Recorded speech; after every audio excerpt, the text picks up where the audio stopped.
There was a ballot that was rejected first. Live mula sa GMA Network Center, ito ang 24 Oras.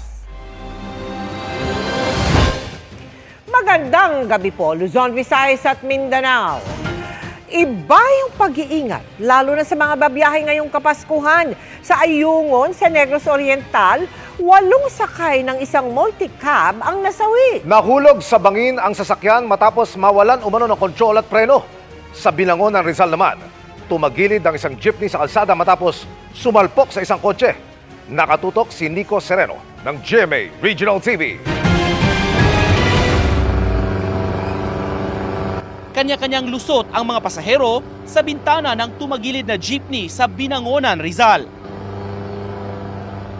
Ang ilan naman, inalalayang makalabas sa entrada ng jeepney. Nakuha na ni Hughes Cooper Eric Diaz ang disgrasya sa Manila East Road sa barangay Tagpos, pasado alas 6 ng umaga kanina. Ayon sa ilang pasahero, mabilis ang takbo ng jeepney hanggang bumulusok. Bumangga sa kotse at tuluyang tumaob. Wasak ang nabanggang kotse at bumigat ang traffic sa lugar hanggang sa matapos ang clearing operations. Sa trahedya naman nauwi ang biyahe ng 20 taong papunta sanang Dumaguete, Negros Oriental para makiramay sa patay. Habang paakyat kasi sa matarik na bahagi ng kalsada sa sitio Tumampon sa barangay Tigib sa bayan ng Ayungon ay nawala ng kontrol at preno ang multicab at tuluyang nahulog sa bangin. Bagaman hindi malalim, ayon sa kapitan ng Barangay Tigib, 3 beses itong nagpagulong-gulong sa mga malalaking bato na agad na ikinamatay ng 5 pasahero. 3 iba pa naman ang nadala sa Negros Oriental Provincial Hospital, pero idiniklarang dead on arrival. Critical naman sa parehong ospital ang 4 kabilang isang bata at ang driver ng multicab. Isa ang nagtamo ng minor injury at nakakonfine sa Bindoy District Hospital. Para sa GMA Integrated News, Nico Sereno, nakatutok 24 oras. Mga kapuso, at para iwas hassle sa biyahe lalo ngayong Kapaskuhan, dapat legal public transportation ang tangkilikin. May mga bumibiyahe kasi mula Quezon City hanggang Visayas pero kolorum pala. Pati terminal nila, illegal. Narito ang eksklusibo kong pagtutok. Nabulabog ang garahe ng mga passenger van na ito sa Cubao, Quezon City. Nang i-operate ng pinagsanib na puwersa ng PNP Highway Patrol Group at Land Transportation Office ang kanilang garahe. Ayon sa HPG, illegal ang terminal at puro kolorum o walang prangkisa ang mga passenger van. Ibig sabihin, hindi sila pwedeng mamasada at magsakay ng mga pasahero pero nang buksan ng mga otoridad ang pintuan ng mga heavily tinted na van. Saan kayo papunta? Matlog sama. Puno na ng pasahero ang ilan. Naibigay po na tip ng isang mga transport group na kung saan may mga grupo po ng gumagamit po ng mga anti-colorum na sasakyan. May mga illegal documents po silang dala-dala rin at hindi po ito talaga din rehistrado. Ang masaklap bumibiyahe at nakararating pa pala ng walang lisensya hanggang Northern Luzon at Visayas Region ang mga van. Tinatangkilik dahil mura raw. Kung ang normal na ruta ay nakakapagbayad po yung ating po mga kababayan sa normal na transaksyon ay umaabot po ng 650 to 1,000 pesos. Sila naman po ay kumukuha ng hindi po baba sa mga 400 to 600 pesos. Dito pa may kinuha pa kami mga ban. Pero ang problema, sabi ng HPG, kapag nasangkot na ito sa disgrasya, mas mabigat ang kakaharapin ng mga pasaherong tumatangkilik. Ang isa po sa nakakatakot at isang pangit po na resulta para po nito para sa mga pasahero ay wala po talaga silang mahahabol na anuman pong danyos or tulong sa mismong driver. Gayong ito po ay illegal at wala pong literal na prangkisa. May mga minomonitor pa ang PNP HPG para muli putol po natin ang transaksyon po para po sa mga anti-colorum po ng mga sasakyan. 6 na driver ang isinama sa LTO, 6 na van ang in-impound. 200,000 pesos ang multa ng bawat driver na hindi pa nagbibigay ng kanilang panig. Paalala ng HPG. Maging mapanuri po ang ating mga kabayan kapag sila po ay sasakay po sa mga private na mga sasakyan. mas marapat lamang po na sila din po no, ay tumangkilik talaga ng mga lehitimo at may mga prangkis ka po mga sasakyan. Para sa GMA Integrated News, Emil Sumangil, nakatutok, 24 oras.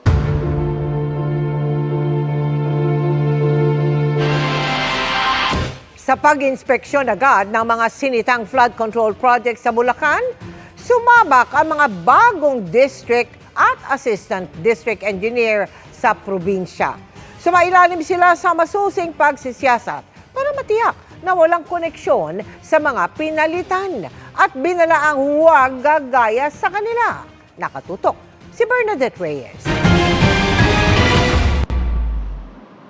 Paalala at babala sa anino ng katiwalian ang lamesang ito, kung saan ipinakilala ni DPWH Secretary Vince Dizon ang mga bagong opisyal ng Bulacan 1st Engineering District Office.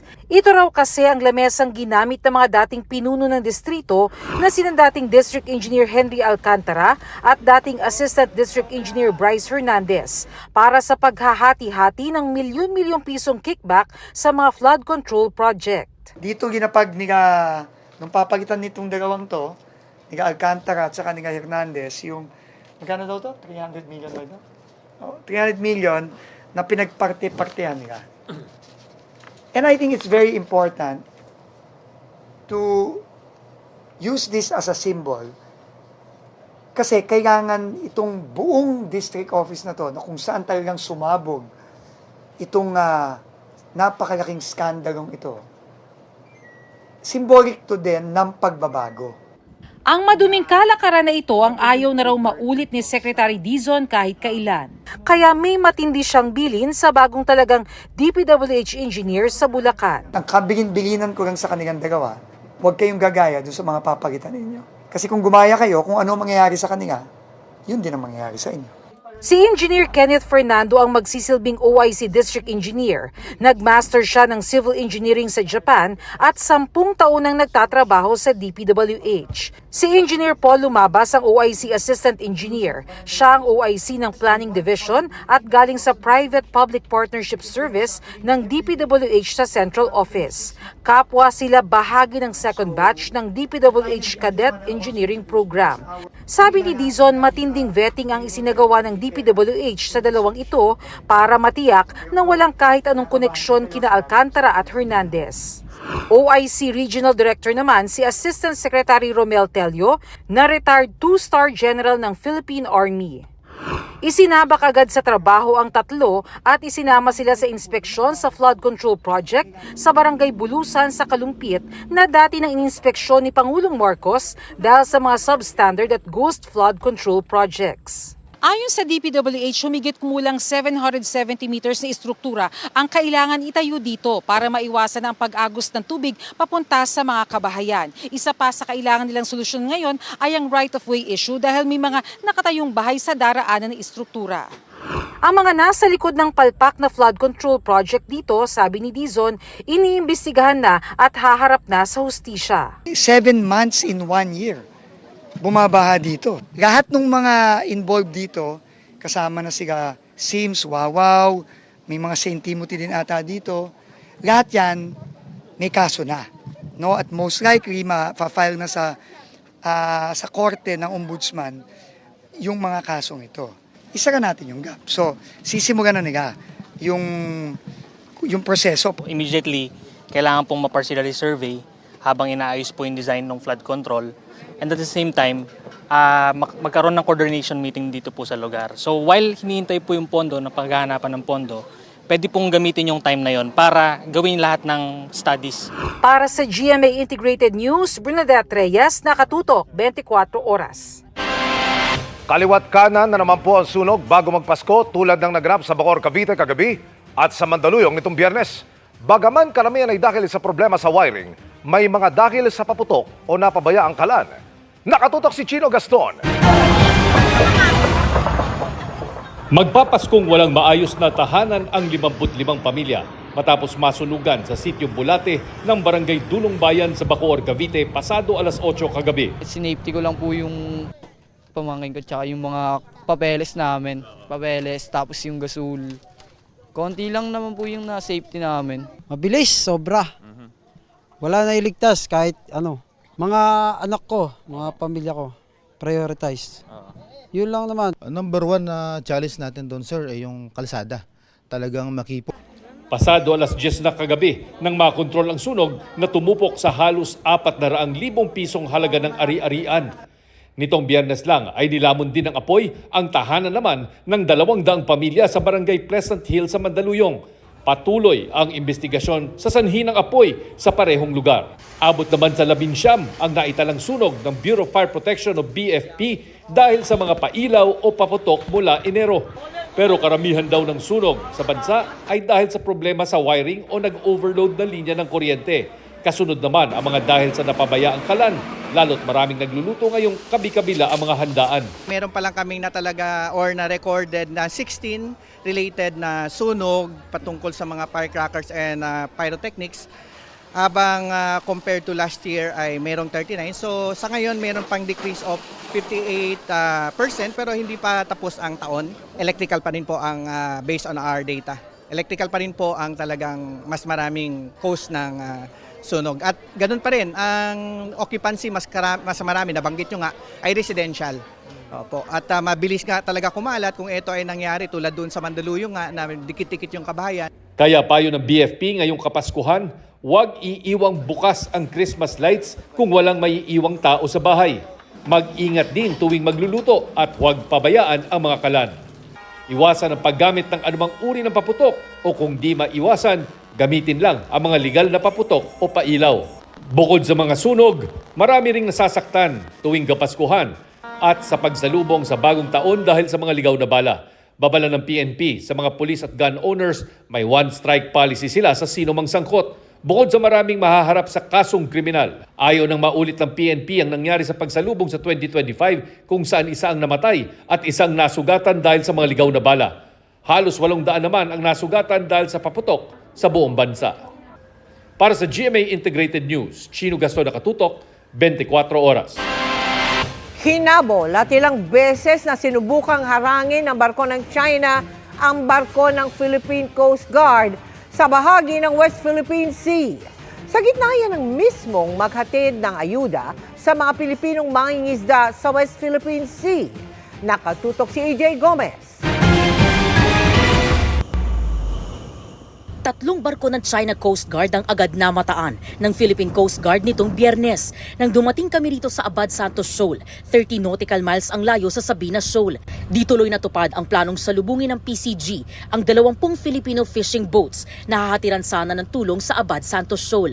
Sa halip, dumiretso na papuntang Sabina Shoal ang ilang mangingisdang Pinoy at doon na sinundan ng Coast Guard mag-aalas 2 ng hapon. Pero nag-cut ang barko ng China sa daraanan ng barko ng Philippine Coast Guard at dumikit ng hanggang 300 yarda na lang. 3 beses din nag-radio challenge ang China Coast Guard. This is China Coast Guard vessel 5204. You have entered the agenda water of China's Gemini Reef. Leave immediately. Philippine vessel 4411. This is China Coast Guard vessel 5204. You have entered the agenda water of China's Gemini Reef. Itinuloy ng Coast Guard ang misyon pero muling namataan ng barko ng China Coast Guard mag-aalas 5 ng hapon. Hinabol nito ang barko ng Philippine Coast Guard sa kanang bahagi nito. Hanggang sa ikat nito ang Philippine Coast Guard na napilitang huminto. You do not possess any legal authority to patrol within the Philippines Exclusive Economic Zone. You are directed to depart immediately and notify us of your intentions. Pasado alas 5 ng madaling araw ngayong Biyernes, December 12, na makarating itong vessel ng Philippine Coast Guard na aming sinasakyan dito sa Abad Santos Shoal. Agad namataan ng PCG ang 3 vessel ng China Coast Guard. Sa mga punto pong ito ay pinalilibutan o pinaliligiran na po ng CCG itong vessel ng PCG, gayon din ang vessel ng mga Pilipinong mangingisda. Sabado, pagsikat ng araw ay nadagdagan pa ang barko ng China. Bukod sa 4 na barko ng China Coast Guard, ay meron ding isang Chinese militia vessel. Pasado alas 7 po ng umaga nang makita na po namin itong mga FFBs o Filipino fishing boats. Dito po yan sa Abad Santos Shoal. 20 po yan, nabibigyan po ng supplies ng PCG. Habang abala sa pag-aabot ng tulong ang Philippine Coast Guard, 2 Chinese aircraft ang nagpaikot-ikot sa himpapawid.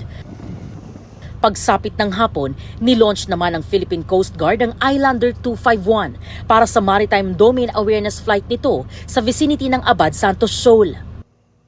Mag-aalas 7 po ng umaga ngayong linggo, December 14, sa pag-andar po ng sinasakyan namin PCG vessel dito po sa vicinity ng Abad Santos Shoal ay nakalalapit po itong China Coast Guard vessel na 23520 na aabot po sa tinatayang 200 meters. Kung aatras po itong PCG vessel ay aatras din po itong CCG vessel. Talaga pong malapitang minomonitor ng CCG ito pong PCG. Binabantayan ng PCG ang mga mangingisda na di makaalis sa Abad Santos Shoal dahil sa malalakas na alon. Ayon sa PCG, kailanman ay di patitinag ang Pilipinas sa anumang pangaharas ng China, lalo na sa mga Pilipinong mangingisda. Siniguro ng PCG na katuwang ang iba pang ahensya ng gobyerno na ipagpapatuloy ang pagpapatrolya sa West Philippine Sea. Ang ating pong Philippine Coast Guard, despite of our limited assets, we're going to strategically deploy our vessels in those areas na alam nating pinupuntahan ng ating mga mangingisdang Pilipino. And despite of the bad weather condition, the harassment, the bullying na ginagawa ng China Coast Guard sa ating mga mas maliliit na Coast Guard vessel, it will not prevent us in ensuring the safety and security of our Filipino fishermen. Mula rito sa West Philippine Sea at para sa GMA Integrated News, EJ Gomez, nakatutok, 24 oras. Bukas ang gobyerno na makipagtulungan sa United Nations Convention Against Corruption para maaresto si Zaldico na iniugnay sa manumalyang flood control projects. We can explore UNCAC as it has international cooperation mechanisms, but it will have to depend on the country. Countries are obliged to provide, as applicable and in accord with domestic law, widest possible mutual legal assistance to each other. Isinad dito kasunod ng suwestyon ni Senator Ping Lacson para anya mapadali ang paghahanap sa dating mambabatas. 170 bansa ang bahagi ng tratadong ito. Ayon kay Palace Press Officer Claire Castro, nakausap na ng palasyo ang Department of Foreign Affairs, Justice at Interior Department. Kaugnay nito, sa ngayon, koordinasyon pa lamang sa Interpol ang meron para matunton si Ko. Binanggit naman daw ng DILG na nakarefer na ang suwestyon sa Commission for Transnational Crimes. Humarap sa ICI pero humiling ng executive session si Congressman Nicanor Briones na inakusahan ng mga diskaya ng paghingi umano ng komisyon. Di naman sumipot sa muling pagpapatawag ng komisyon ang umano'y nasa likod umano ng allocable. Huling araw pa naman ito ng pagpapatawag ng resource person at ng isang commissioner. Nakatutok si Joseph Moro. I gave the 30-day notice of irrevocable resignation. Walang sasabay na iba. Okay na ako. Kung si dating Public Works Secretary Rogelio Singson tiyak nang walang atrasan sa pagre-resign bilang Commissioner ng Independent Commission for Infrastructure o ICI dahil sa kalusugan, si Commissioner Rosana Fajardo tikom ang bibig kung magbibitiw nga sa pwesto, bagay na binanggit ni Baguio Mayor Benjamin Magalong. Last day na po ni Com Singson today. Si Com Fajardo ba? Anong pasabi sa inyo? No comment muna. Ito na ang huling araw na magpapatawag ng mga resource person ang Independent Commission for Infrastructure o ICI. Hindi naman tumugon sa subpoena ng ICI si dating DPWH Undersecretary Catalina Cabral. Si Cabral ang umano'y nasa likod ng mga allocable o mga pondong inilaan para sa mga mababatas sa budget ng DPWH. Humarap sa pagdinig si AGA Party List Representative Nicanor Briones na itinuro ng mag-asawang diskaya na humingi umano ng 10 hanggang 25% na komisyon. Pinagbigyan ng komisyon ng hiling niyang executive session. Why would you have flood control project pag sa party list niyo? Why would you have that? Nasabi naman po niya lahat na siya ay walang kinalaman at wala siyang alam sa lahat ng mga naging aligasyon laban sa kanya. Ito ay lahat-lahat. Party list siya, kailangan talaga niya ng flood control? Wala po siyang flood control projects. As in never? Wala po. Pumayag naman sa livestream ang mga opisyal ng Department of Budget and Management o DBM na tinanong ng ICI kung paano hihigpitan ang pagmumonitor sa budget.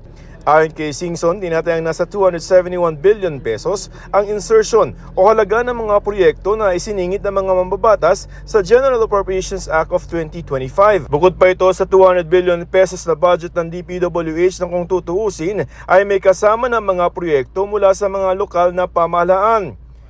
Kaya para kay Singson, bakit hindi na lamang magsumite ng proyekto ang mga lokal na pamahalaan sa National Expenditure Program pa lamang o yung budget na isinusumite ng Pangulo sa Kongreso? Para rin nasasala ito ng mga Regional Development Council, bagay na sinang-ayunan ng DBM. Ang problema, binigyan mo na ng allocation, ginalaw pa yung NEP. Nagdagdag pa. Sobra-sobra na yun. Kaya tayo nang kaganito. Better limit sa NEP than magdagdag pa sa legis. I guess. Para sa GMA Integrated News, Joseph Morong, nakatutok 24 oras. Chika Minute na mga kapuso, maghahatid ng buwan naman ng chika ngayong Lunes. Walang iba kundi si mukha ng batis ng katotohanan sa Encantadia Chronicle Sangre, si Ashley Rivera. Ashley? Thank you, Miss Mel, and good evening mga kapuso! Wiser and more careful na raw ngayon si Carla Abellana pagdating sa usapang love life matapos ang kanyang engagement announcement. Sa kabila niyan, si Carla may espesyal na nilulook forward ngayong Disyembre. Makichika kay Aubrey Carampel. Just recently, inamin na ni Kapuso star Carla Abellana na engaged na siya sa kanyang non-showbiz fiancé. Matagal nang sinasabi ni Carla na gusto niyang maging private ang kanyang love life, kaya mas maingat siya kung ano lang ang kanyang ipinupost. Sa dami na ng mga naging experiences ko, mga pinagdaanan ko, of course, more mindful, mas wise, mas careful, marami nang natutunan, and in a way, mas protective na of whatever I have left and whatever I currently have. Nang tanungin namin kung may espesyal siyang nilulook forward this December. Marami namang special na magaganap this December. Unang-una, Pasko. Christmas is my favorite time of the year. It's something that I look forward to as early as January. Maniwala man kayo. September 1 pa lang po, may Christmas tree na po ako sa bahay. Mga ganung bagay po. Excited na rin si Carla na mapanood ng fans ang kanyang pinagbibidahang Metro Manila Film Festival entry na Shake, Rattle and Roll, Evil Origins. Kasama ni Carla sa movie si ex-PBB housemate Ashley Ortega, na puno rin ng pasasalamat ang puso sa dami ng blessings na natanggap niya ngayong taon. Bukod sa MMFF movie, ay nagsimula na rin siyang mag-taping ng bagong pagbibidahang Kapuso series na Apoy sa Dugo.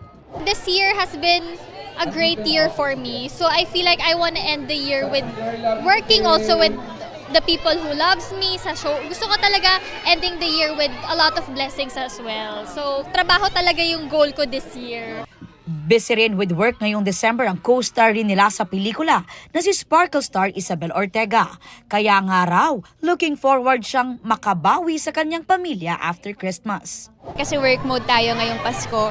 Magka-holiday naman kami ng family ko sa Hong Kong. Okay. Yeah, so first time ko mag-New Year out of the country, so sobrang excited ako for that. Kasama rin sa movie ang iba pang Kapuso at Sparkle stars na sina Manilyn Reynes, Dustin Yu, Althea Ablan at Matt Lozano. Aubrey Carampel, updated sa showbiz happenings.